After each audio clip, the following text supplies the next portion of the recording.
Nalazimo se u osnovnoj školi Dragiša Luković-Panac. Razgovaramo sa našim uspešnim lutkarima, članovima lutkarske sekcije Mudrijaši. Povod našeg susreta je plasman Mudrijaša na međunarodnom takmičenju u Bijeljini. Oni su jedni od 8 finalista iz regiona. Od kada se bavite lutkarstvom i zašto baš lutkarstvo?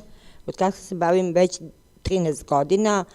Zašto baš lutkarstvom? Zato što mislim da je to jedna interesantna oblast koju vrlo mali broj nastavnika i učitelja primenjuje i zato što mislim da je deci jako zanimljivo, drugačije i neuobičajeno od onog što imaju svakodnevno u školi.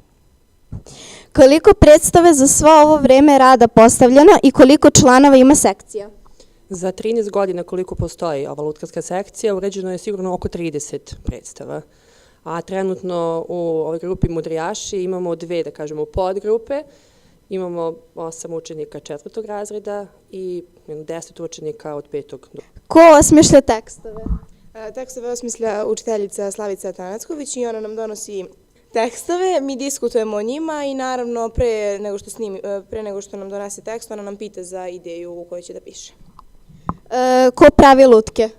Lutke pravi nastavnik likovnog, do sad je pravio Aleksandar Radišić, ali za novu predstavu je lutke pravio nastavnik Nemanja Lekić. Zašto si se odlučila baš za ovu sekciju, koliko dugo si u njoj? Pa u ovoj sekciji sam 7 godina, a odlučila sam se za nju zato što je veoma zanimljivo raditi sa lutkama. Pretpostavljam da imate puno anegdota sa priprema takmičenja, ispričajte nam neko. Ima dosta anegdota, ali najzanimljivija je bila u Beogradu kada smo zaboravili psa, Reksa, lutku, i morali smo nastupiti sa magarcem. Recite nam nešto o tome kako vežbate, kako se osjećate dok glumite i da li je naporno i kako se družite. Pa bez obzira na to da li je naporno, mi ulažemo sav naš trud u to da bi bili što bolji. Naravno, što se druženja tiče, upoznali smo mnogo novih drugara i stvarno je jedno divno iskustvo. Ko radi scenografiju? Pa scenografiju radimo svi zajedno, uključujući čak i naše roditelje i na osnovu predstave se trudimo da to izgleda što bolje može.